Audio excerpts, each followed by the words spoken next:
नमस्कार, स्वागत है आपका आरएसटीवी विशेष में। मैं हूं दीपक डोभाल। दिल्ली विधानसभा चुनाव अब सर पर है। 7 तारीख को होने वाली वोटिंग में अब गिने चुने दिन ही बचे हुए हैं, लिहाजा आज विशेष में बात होगी दिल्ली में गर्माते चुनाव प्रचार की। बात करेंगे दिल्ली चुनाव में शुरू हुए ओबामा फैक्टर की। देखेंगे कि राहुल गांधी के रोड शो ने कांग्रेस का प्रचार कितना तेज किया है, और हमेशा की तरह बात होगी कुछ सीटों पर जनता के बुनियादी मसलों और वहां पर सियासी तस्वीर की। तो आइए शुरू करते हैं आरएसटीवी विशेष दिल्ली की जंग।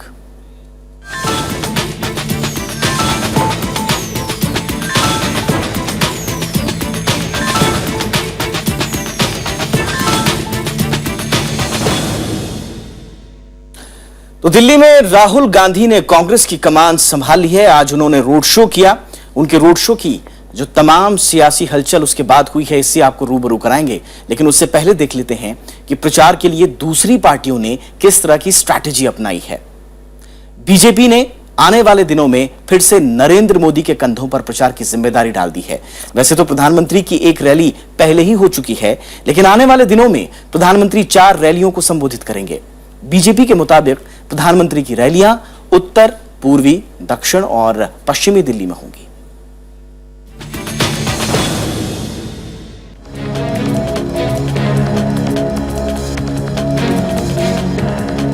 दिल्ली विधानसभा चुनाव के सियासी समर में अगले हफ्ते चुनाव प्रचार चरम पर होगा।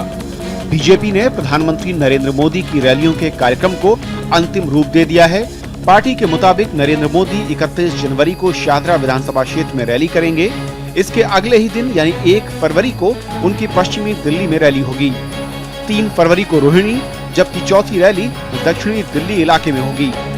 प्रधानमंत्री नरेंद्र मोदी की रैलियों के लिए पार्टी ने व्यापक इंतजाम किए हैं। बीजेपी ने अपने सभी 7 सांसदों को रैली को सफल बनाने की जिम्मेदारी सौंपी है। इससे पहले रामलीला मैदान में प्रधानमंत्री ने बीजेपी के चुनाव प्रचार का औपचारिक आगाज किया था।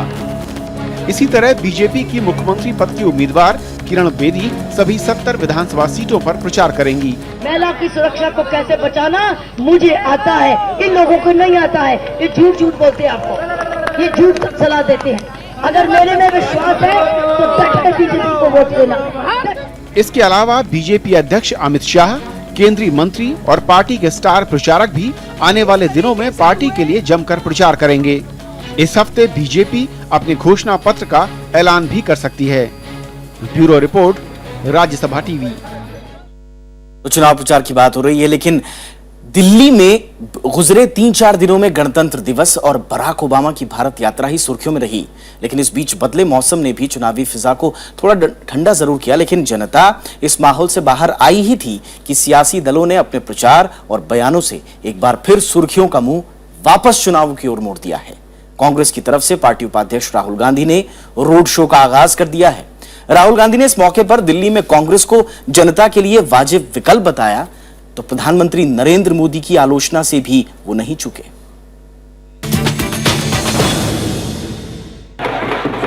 दिल्ली में प्रचार में अब तक पिछड़ती नजर आ रही कांग्रेस की कमान अब राहुल गांधी ने संभाल ली है।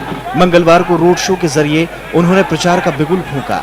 कालकाजी की पुनर्वास कॉलोनी ट्रांजिट कैंप में रोड शो की शुरुआत करते हुए उन्होंने पार्टी के लिए वोट मांगा। इस मौके पर प्रदेश अध्यक्ष अरविंदर सिंह लवली और कांग्रेस में पार्टी का चेहरा अजय माकन भी उनके साथ थे।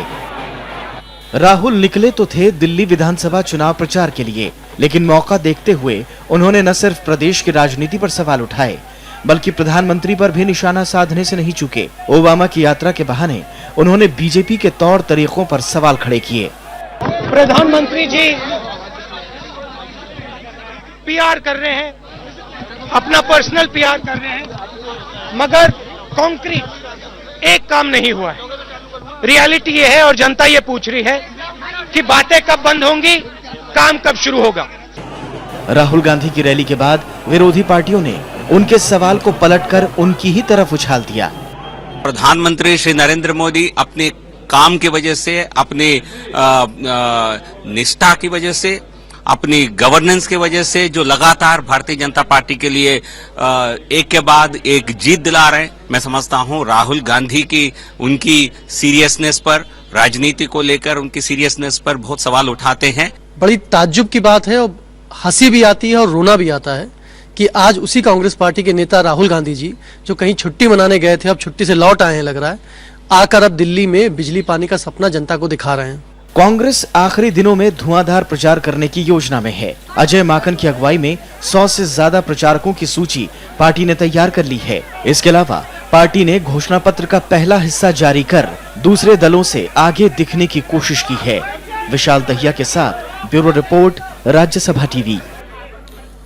और इधर आम आदमी पार्टी भी अपने अंदाज में जनता के बीच में है। पार्टी एक बार फिर मुफ्त पानी का वादा कर दिल्ली फतेह करने की जुगत में लग गई है। पार्टी ने मंगलवार को पानी के मुद्दे पर बाकायदा श्वेत पत्र सार्वजनिक किया। आम आदमी पार्टी दिल्ली की सत्ता पर एक बार फिर काबिज होने के लिए जी जान से जुटी है। अरविंद केजरीवाल समेत पार्टी के बड़े नेता एक और नुक्कड़ चौराहों से लेकर घर घर में चुनाव प्रचार कर रहे हैं, तो वहीं दूसरे नेता मीडिया के जरिए अपनी बात लोगों तक पहुंचा रहे हैं।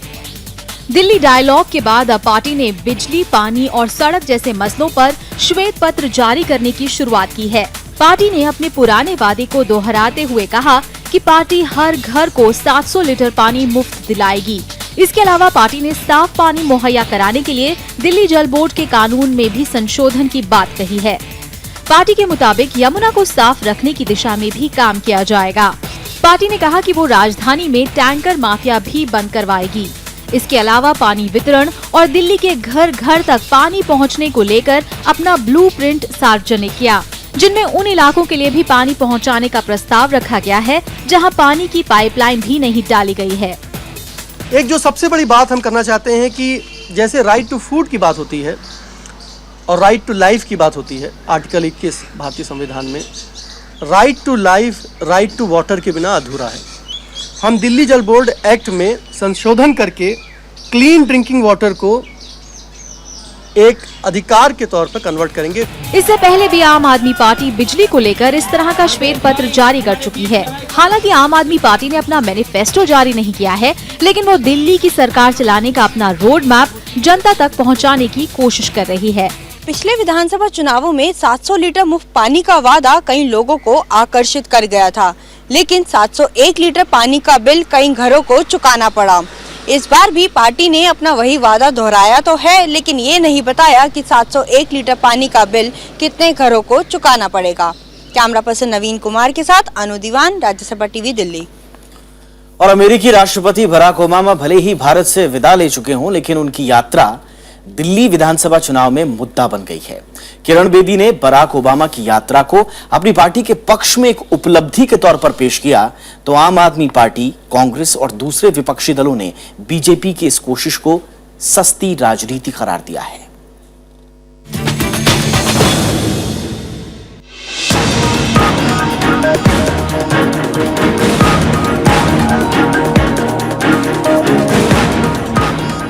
बराक ओबामा भारत से अपना दौरा खत्म कर चले गए, लेकिन दिल्ली में उनके नाम को लेकर राजनीति शुरू हो गई है। बीजेपी की मुख्यमंत्री पद की दावेदार किरण बेदी अपने प्रचार में ओबामा के नाम का इस्तेमाल कर रही हैं। दिल्ली की जरूरत क्या है? दिल्ली चाहती क्या है? अगर दिल्ली अपने सारे देश के साथ, जिसको आज उड़ान के लिए नरेंद्र मोदी जी हमको ले जा रहे हैं, ओबामा जी ऐसे नहीं आते। गणतंत्र दिवस में मुख्य अतिथि बनकर आए बराक ओबामा को उपलब्धि के तौर पर बीजेपी पेश करने में जुटी है। वहीं विपक्षी पार्टियां बीजेपी की इस रणनीति को बेजा तरीका करार दे रही हैं। विपक्ष का कहना है कि गणतंत्र दिवस के अतिथि के नाम का राजनीतिक इस्तेमाल नहीं होना चाहिए। आम आदमी पार्टी ये आरोप लगा रही है कि बीजेपी के पास दिल्ली के लिए ठोस एजेंडा नहीं है, इसलिए वो अंतर्राष्ट्रीय शख्सियतों के सहारे चुनाव नैया पार लगाना चाहती है। ओबामा का नाम क्यों इस्तेमाल करना पड़ रहा है किरण बेदी को? क्योंकि उनके पास दिल्ली के मुद्दों पर बात करने के लिए कुछ सब्सटेंस नहीं है। वो उनके पास कोई रोड मैप नहीं है कि दिल्ली में हर घर साफ पानी कैसे पहुंचाया जाए। आम आदमी पार्टी उसके बारे में बात कर रही है, वो ओबामा के बारे में बात कर रही है। It's extremely unfortunate that this government tried to politicize the Republic Day parade also. The kind of prominence which they attempted to give to their chief ministerial candidate is something which is unprecedented and is a violation of all norms of established protocol. लेकिन विपक्ष के आरोपों के बावजूद BJP इस दौरे को दिल्ली के चुनाव में भुनाने की तैयारी में है। ओबामा की यात्रा के दौरान भारत के साथ हुए समझौतों को बीजेपी नरेंद्र मोदी की विजन का नतीजा बता रही है, लिहाजा इसका श्रेय लेने में वो जरा भी पीछे नहीं हटना चाहती। लगातार अनेक देशों के राष्ट्राध्यक्ष यहाँ आ रहे हैं और जिस तरह से वो निवेश की यहाँ घोषणा करके जा रहे हैं, तो हमारे लिए तो प्राउड की बात है, प्रत्येक भारतीय के लिए गर्व की बात है। हालांकि अंतर्राष्ट्रीय शख्सियतों और विदेशी मामलों को बीजेपी पहली बार दिल्ली में नहीं उछाल रही है। इससे पहले हरियाणा, महाराष्ट्र, झारखंड और जम्मू कश्मीर में भी प्रधानमंत्री नरेंद्र मोदी की विदेश यात्राओं में बंधे समा का जोर शोर से प्रचार किया गया था।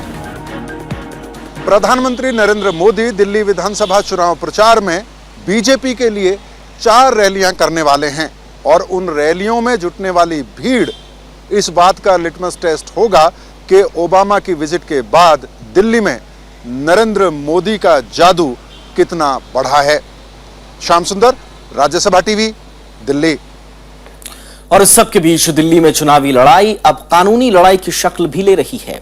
आरोप प्रत्यारोप से आगे बढ़ते हुए अब पार्टियों ने चुनावी सरगर्मी को अगले चरण में पहुंचा दिया है। आम आदमी पार्टी ने किरण बेदी को घेरने के लिए उनकी फोटो लगा एक पोस्टर जारी किया, तो बेदी ने जवाब में अरविंद केजरीवाल को कानूनी नोटिस थमा दिया है।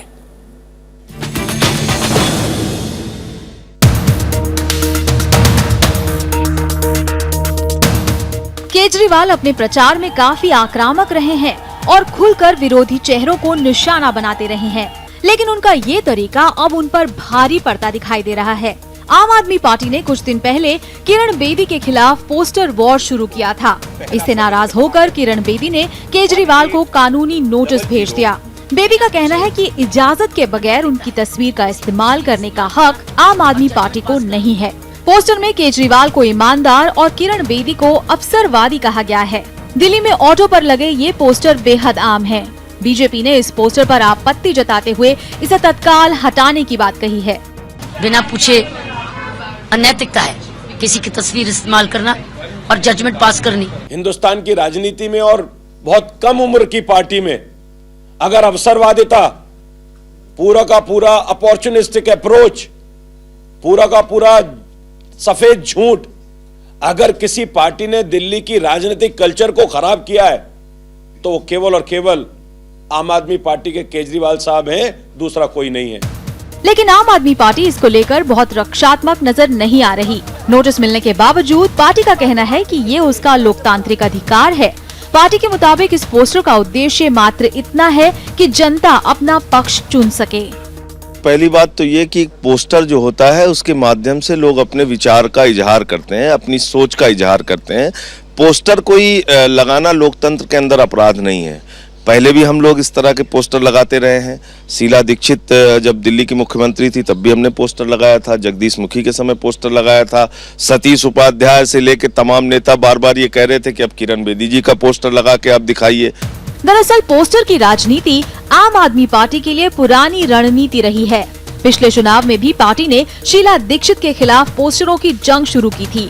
जिन शब्दों पर इस वक्त बीजेपी आपत्ति जता रही है, उसी तरह के तीखे शब्द बीते साल शीला दीक्षित के लिए भी इस्तेमाल किए गए। यही नहीं, दिल्ली में जब किरण बेदी का चेहरा बीजेपी ने सामने नहीं किया था, उस वक्त जगदीश मुखी के खिलाफ आम आदमी पार्टी ने पोस्टरों की बौछार कर दी। हालांकि बीजेपी लगातार ये कहती रही कि जगदीश मुखी उनकी तरफ से मुख्यमंत्री के दावेदार नहीं है।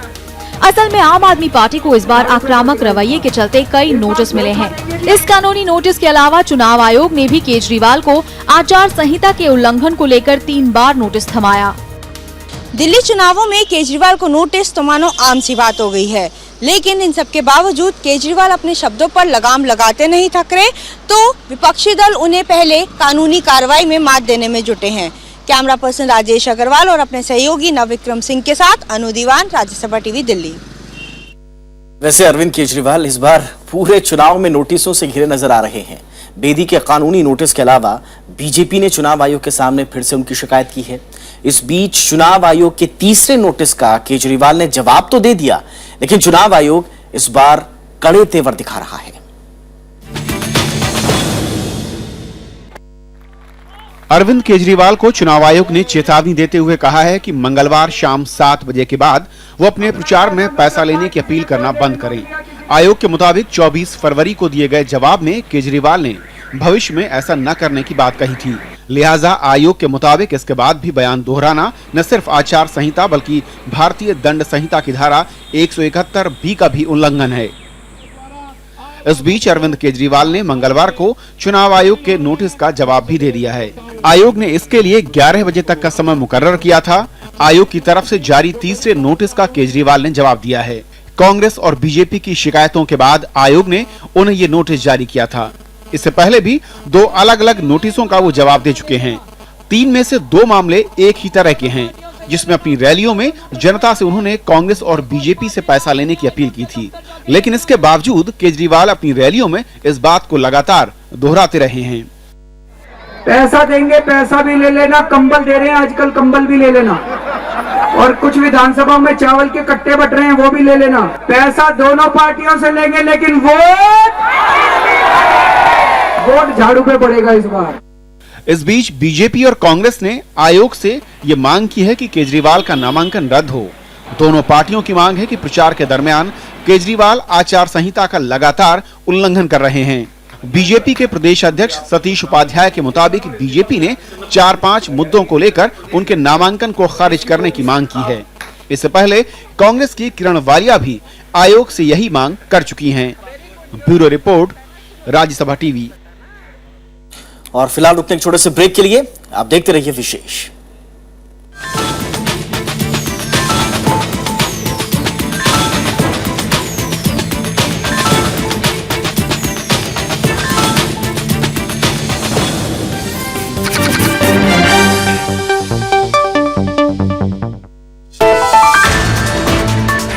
ओबामा का भारत दौरा, लंबे समय तक साथ निभाने का वादा। देखिए देश देशांतर ओबामा की यात्रा आज रात 8:30 बजे।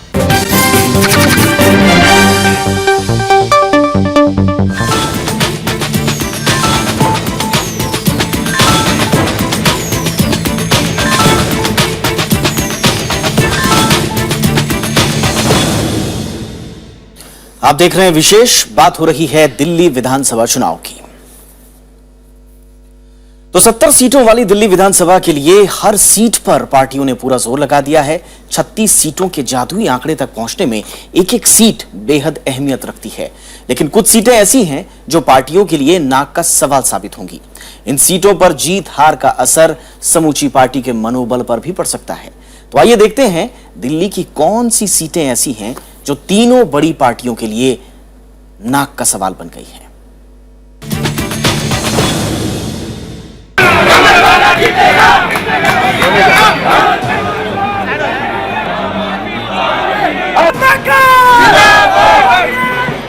जनवरी की सर्दी का पारा चुनावी गर्मी से पिघल रहा है। पूरी दिल्ली प्रचार के अखाड़े में तब्दील हो गई है और दिल्ली की फिजाओं में पोस्टर, नारे, भाषण और चुनावी सभाओं की आवाजें इन दिनों ज्यादा तारी हैं। फिलहाल गलियों की खाक छानती सभी पार्टियां जानती है, यहीं से विधानसभा का रास्ता गुजरता है। हर सीट अहम है और किसी भी सीट पर हार विपक्ष में बिठाने के लिए जिम्मेदार हो सकती है। लेकिन जहां से पार्टियों के दिग्गज अपना दांव खेल रहे हैं, वहां पर हार जीत का मसला पार्टी की इज्जत का सवाल बन गया है। इन सीटों पर सिर्फ इन पार्टियों की नहीं बल्कि दिल्ली और समूचे देश की नजर है। इनमें पूर्व मुख्यमंत्री अरविंद केजरीवाल की नई दिल्ली काफी अहम है। यहाँ से बीजेपी ने छात्र राजनीति से निकली नुपुर शर्मा और कांग्रेस ने अनुभवी किरण वालिया को टिकट थमाया है।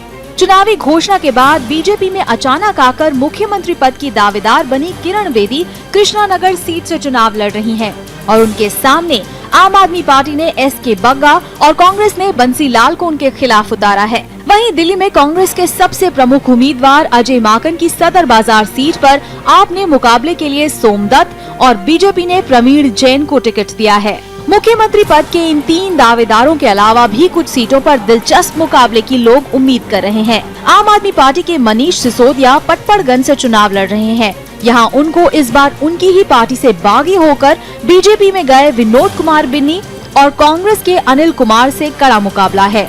मंगोलपुरी सीट से एक बार फिर आपने राखी बिड़ला को उतारा है, जहां उनकी टक्कर बीजेपी के सुरजीत और कांग्रेस के राजकुमार चौहान से है। रोहिणी सीट पर बीजेपी के विजेंद्र गुप्ता के सामने आम आदमी पार्टी के चरणजी लाल गुप्ता और कांग्रेस के सुखबीर शर्मा है। मटिया महल सीट पर जेडीयू से कांग्रेस में आए शोएब इकबाल को इस बार आपके असीम अहमद खान और बीजेपी के अंजुम देहलवी टक्कर दे रहे हैं। दिल्ली में ये एक लौती सीट है जहां पर बीजेपी ने मुस्लिम उम्मीदवार उतारा है, लिहाजा अल्पसंख्यक बाहुल्य इस सीट पर मुकाबला रोमांचक हो गया है। इसके अलावा चांदनी चौक पर कांग्रेस से आम आदमी पार्टी का दामन थामने वाली अलका लांबा के सामने बीजेपी के सुमन कुमार गुप्ता और कांग्रेस के प्रहलाद साहनी हैं। बली मारान पर कांग्रेस के कद्दावर हारून यूसुफ को इस बार आपके इमरान हुसैन और बीजेपी के श्याम मोरवाल से चुनौती मिल रही है। कांग्रेस से हाल ही में बीजेपी में शामिल हुई कृष्णा तीरथ पटेल नगर से चुनाव लड़ रही हैं। वहां उनके सामने आपके हजारीलाल चौहान और कांग्रेस से राजेश लिलोथिया हैं।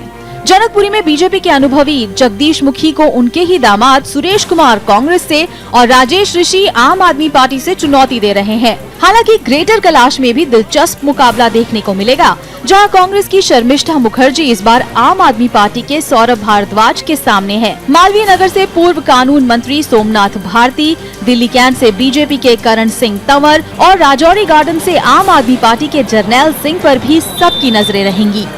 Bureau report, Rajya Sabha TV. और बात अब कुछ सीटों की। रोहिणी सीट पर पिछली बार आम आदमी पार्टी ने जीत दर्ज की थी, लेकिन इस बार पुराने विधायक का टिकट पार्टी ने काट दिया है। टिकट बंटवारे की शिकायत यहां सिर्फ आम आदमी पार्टी तक ही सीमित नहीं है, बल्कि बीजेपी को भी इससे जूझना पड़ रहा है। लिहाजा रोहिणी के नए समीकरण में मुकाबला दिलचस्प हो गया है। अब तीनों पार्टियां यहां अपनी अपनी जीत का दावा कर रही हैं।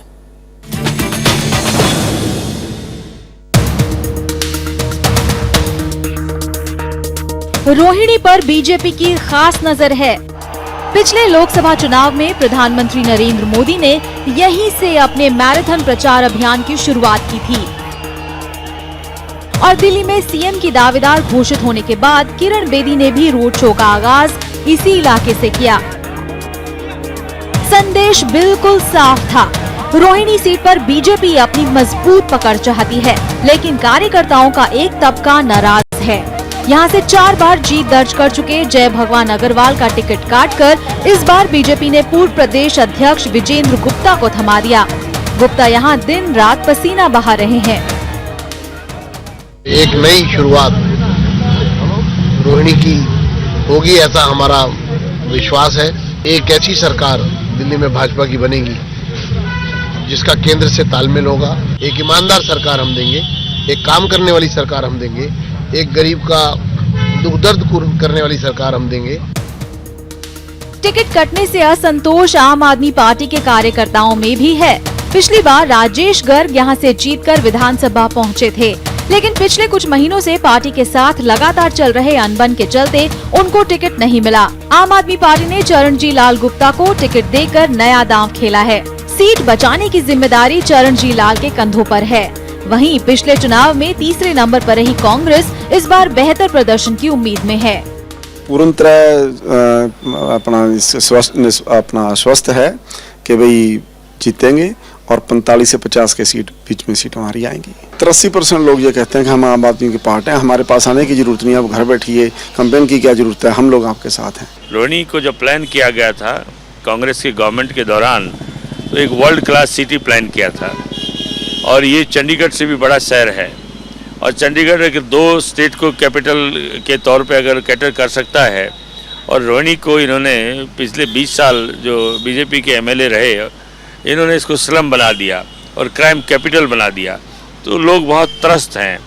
रोहिणी में पानी और बिजली से ज्यादा पार्किंग और ट्रैफिक जाम का मुद्दा चुनाव में उठ रहा है। लगातार रिहायश अपार्टमेंट्स में होने के बावजूद चोरी और छीना झपटी से लोग परेशान हैं। मेट्रो और बसों की सुविधा रोहिणी के बड़े हिस्से में न होने से भी लोग परेशान हैं। देखना ये बाकी है कि क्या ये 2-वे कॉन्टेस्ट रहेगा या 3-वे कॉन्टेस्ट रहेगा। कैमरा पर्सन विजय के साथ स्मृति रस्तोगी, राज्यसभा टीवी, दिल्ली।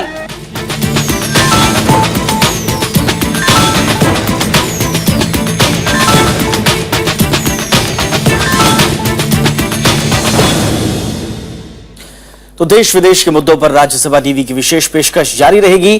दिल्ली चुनाव के दौरान हम विशेष में रोज दिखाएंगे दिल्ली की सियासी तस्वीर। फिलहाल आज विशेष में इतना ही। दीजिए इजाजत और देश और दुनिया के बाकी हाल के लिए देखते रहिए राज्यसभा टीवी। नमस्कार।